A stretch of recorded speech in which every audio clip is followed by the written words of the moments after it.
everyone. Today we have Mr. Deepak Khera. He's a financial advisor at Jabalpur in the West Central Railway. So thank you, sir. Thank you so much for joining us today. Thank you, ma'am. So we are excited to dive into your book, You Can Surely Win, How to Score High.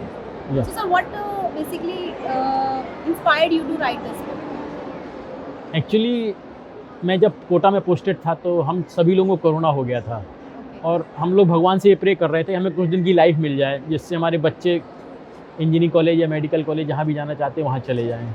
तभी मैंने देखा कि कुछ बच्चे suicide भी कर रहे हैं कोटा में। तो एक तरफ तो मैं भगवान से कुछ साल की ज़िंदगी मांग रहा था, दूसरी तरफ बच्चे अपनी लाइफ को खो रहे थे।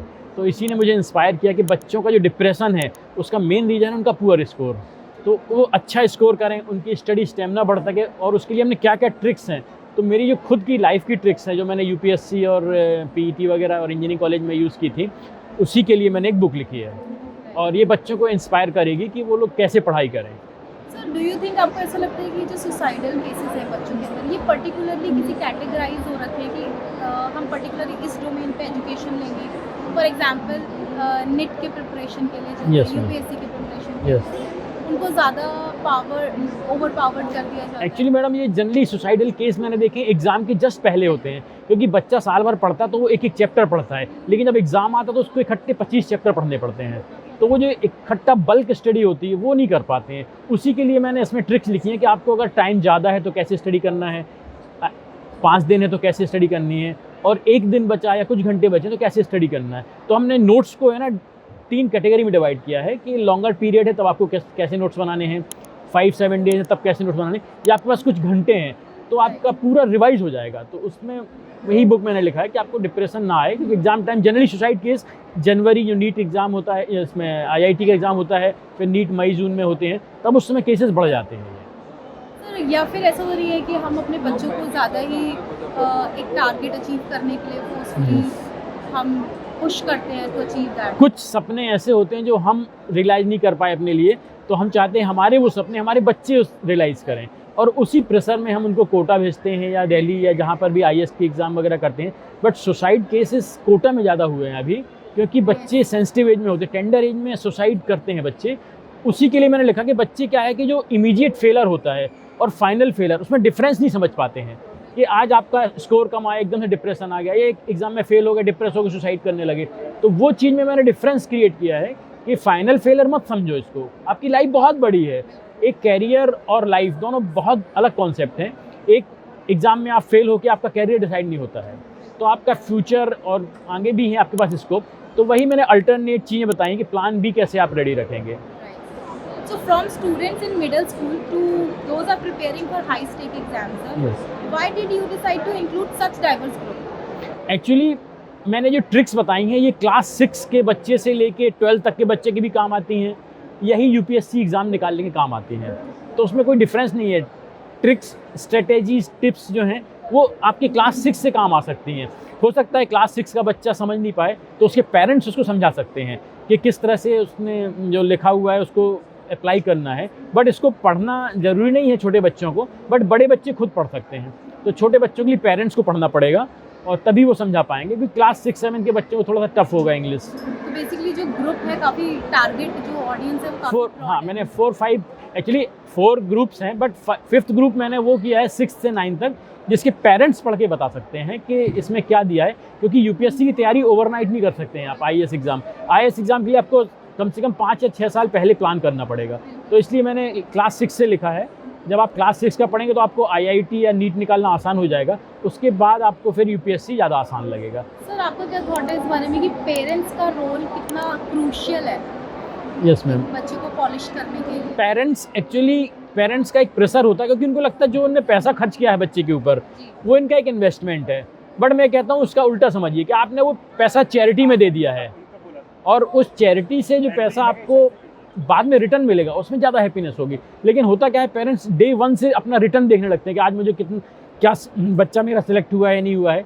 तो इसी के लिए मैंने लिखा कि पेरेंट्स अपना पैसा एक बार डालने के बाद भूल जाएं उसको, फिर जो रिटर्न आएगा उसके सिलेक्शन में, जब उसका यूपीएससी में सिलेक्शन होगा या इंजीनियरिंग डॉक्टर बनेगा जो भी हो, वो रिटर्न उसको बहुत अच्छा लगेगा। So sir, Can you share a bit about how your personal story influenced writing this book? Actually मैंने बताया जैसा मैं कोटा में था, इवन जब मैं गांव में था तो मेरे पास डिक्शनरी भी नहीं थी। तो बहुत सारे बच्चे ऐसे होते हैं कि उनके पास अभाव में फाइनेंशियल क्राइसिस, तो मैंने जो बचपन में मेरे पास फाइनेंसिस का प्रॉब्लम था और मुझे गाइडेंस नहीं मिला, क्योंकि गांव में स्मॉल प्लेसेस में पन्ना से मैं पढ़ा हूँ, उसके बाद मैंने इंजीनियरिंग इंदौर से किया है, बट वहाँ पर गाइडेंस का बड़ा शॉर्टेज था, क्योंकि कोई एजुकेटेड लोग बहुत कम रहते। पन्ना में आज भी इंजीनियरिंग कॉलेज नहीं है, आज भी इंग्लिश मीडियम स्कूल नहीं है।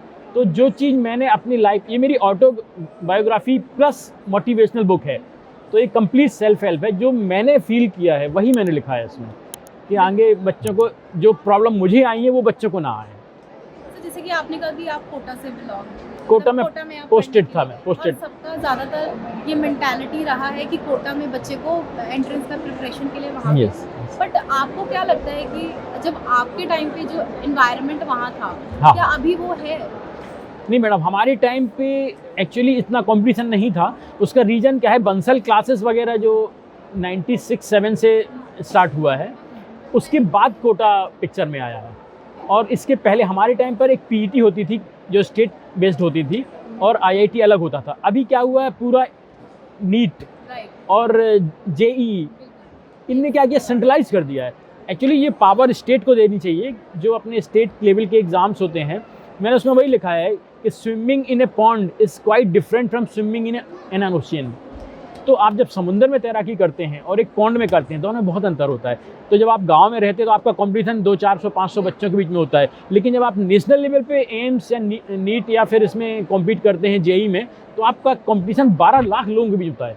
तो यही एक डिप्रेशन का कारण है। और कोटा में जाने में वहाँ पर 2 से 3 लाख लोग एक साथ पढ़ते हैं, तो वहाँ पर बच्चा एकदम से डिप्रेस हो जाता है।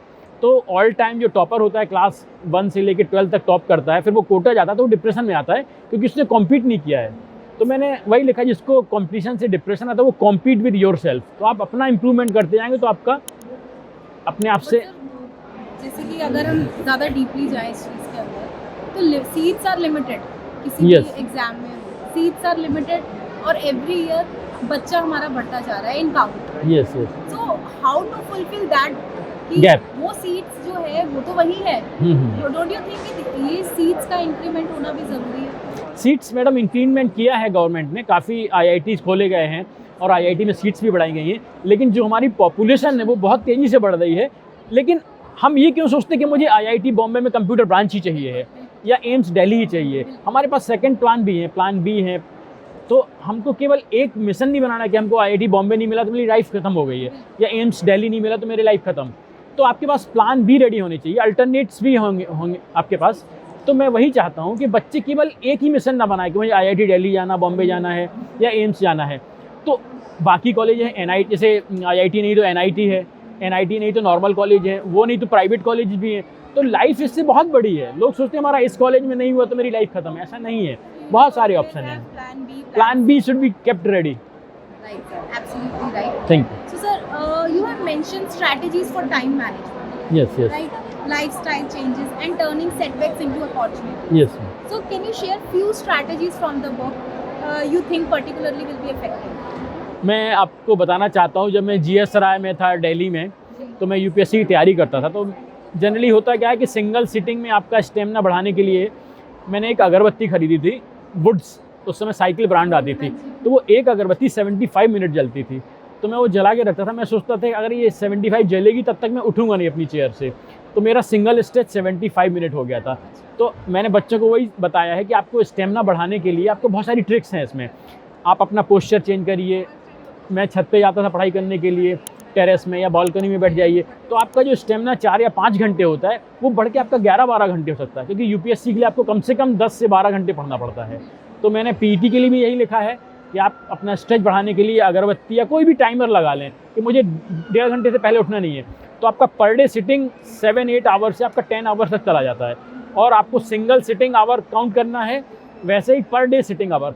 जहाँ पर आपका वो रिकॉर्ड ब्रेक होगा तो आपको स्टार देना, वो डेट लिखनी है, तो आपको उससे लगे मिशन कम्प्लीट। तो वो मैंने डायरी बनाने के लिए लिखा है, टाइम टेबल काउंट करने के लिए कितना आवर्स हो गया, कितना मिनट हो गया। तो आप डेली अपने आप को जब वॉच करेंगे तो अपने आप का रिकॉर्ड तोड़ने का जो खुशी होती है वो मैंने बताई है बच्चों को। आई थिंक अगर व्यूअर्स ये एग्जाम्पल देख रहे हैं तो वो और ट्रिक्स जानने के लिए आपसे तो वो बहुत, मैंने करीब 70 ट्रिक्स लिखी हैं इसमें, अभी मैं 4-5 ही बता पाया हूँ आपको। तो बच्चे अगर ये किताब पढ़ेंगे, मुझे पक्का विश्वास है कि उनको स्टडी एक फ़न की तरह लगेगी, वो स्ट्रेस फील नहीं करेंगे। तो डिप्रेशन वाला जो पार्ट है, जो बच्चे डिप्रेशन में आके गलत राह में चले जाते हैं, वो बंद हो जाएगा इससे। So sir, you also mentioned someone who has experienced setbacks but also found success.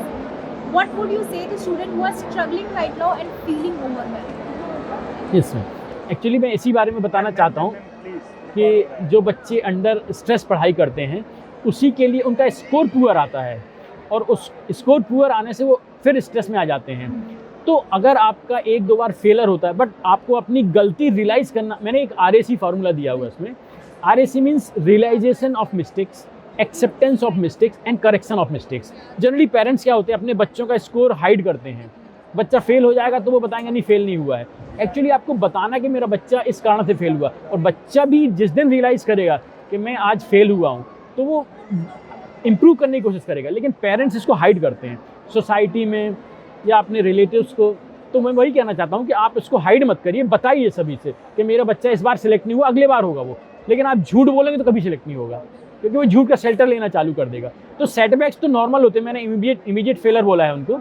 Immediate failure आते रहते हैं, स्कोर कम हो गया, एक टेस्ट में फेल हो गए, लेकिन वो लॉन्ग लाइफ फेलर नहीं है। तो मैंने फाइनल फेलर ही लिखा है कि फाइनल फेलर जैसी कोई चीज़ नहीं होती है। सर मैंने एक और सिचुएशन देखी है बहुत ज़्यादा कि माय पर्सनल एक्सपीरियंस कि लोग बच्चों को ड्रॉप आउट कराते हैं, राइट, ईयर्स ड्रॉप आउट कराते हैं, 1 साल नहीं हुआ, रिवीजन, रिपीट के लिए वो ड्रॉप आउट करा देते हैं एंट्रेंस एग्जाम के लिए। So do you think this is right कि हाँ वो अपना 1 साल और दे, कभी कभी 5-6 ईयर्स तक लोग लगे रहते हैं उस particular. So what is your take on? नहीं, मैं 2 टाइप से इसको कहता हूँ।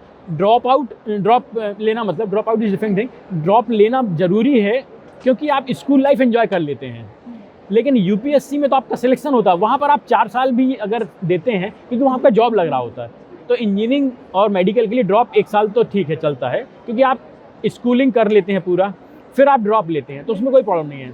यूपीएससी में तो आप 2-3 साल भी देते हैं, क्योंकि आपकी तो पढ़ाई हो चुकी होती है। तो यूपीएससी में आपको ड्रॉप लेना 2-3 साल जायज़ है, लेकिन इंजीनियरिंग और मेडिकल के लिए 1 साल सफिशिएंट होता है। उसमें फ़ायदा ये कि आपका बेस स्ट्रांग हो जाता है 9th से 12th तक पढ़ने में, तो आप एक स्ट्रांग बेस के साथ कोचिंग करने जाते हैं। तो मैंने वही लिखा है कि ड्रॉप लेना ज़्यादा ज़रूरी है, क्योंकि आपका 1 साल वेस्ट होगा। लेकिन आप प्रीमेच्योरली चले जाएंगे और डिप्रेशन में आके सुसाइड कर लेंगे तो आपकी पूरी लाइफ खत्म हो जाएगी। तो मैंने कहा loss of 1 year is basically tolerable. तो आप 1 साल खो देते हैं, कोई प्रॉब्लम नहीं, क्योंकि लाइफ एक्सपेक्टेंसी 60+ है अपने यहाँ पर। लाइफ का 1 साल खो दिया कोई प्रॉब्लम नहीं, पूरी लाइफ खो देना ज़्यादा गलत है। बिल्कुल बिल्कुल, very well said. So what is one takeaway you hope readers will have after reading your, after having so much of discussion? कुछ एक ऐसा मैं तो यही कहूँगा कि इस बुक के बाद आपको स्टडी एक फ़न लगेगी, कभी स्ट्रेस नहीं फील होगा, और इस किताब को पढ़ने के बाद आप लाइफ को एंजॉय करेंगे और कभी डिप्रेशन से मतलब ग्रसित नहीं होंगे। तो मैं वही चाहूँगा बच्चे के अंदर स्ट्रेस वाली चीज़ ख़त्म हो जाए। मेरा यही मिशन है।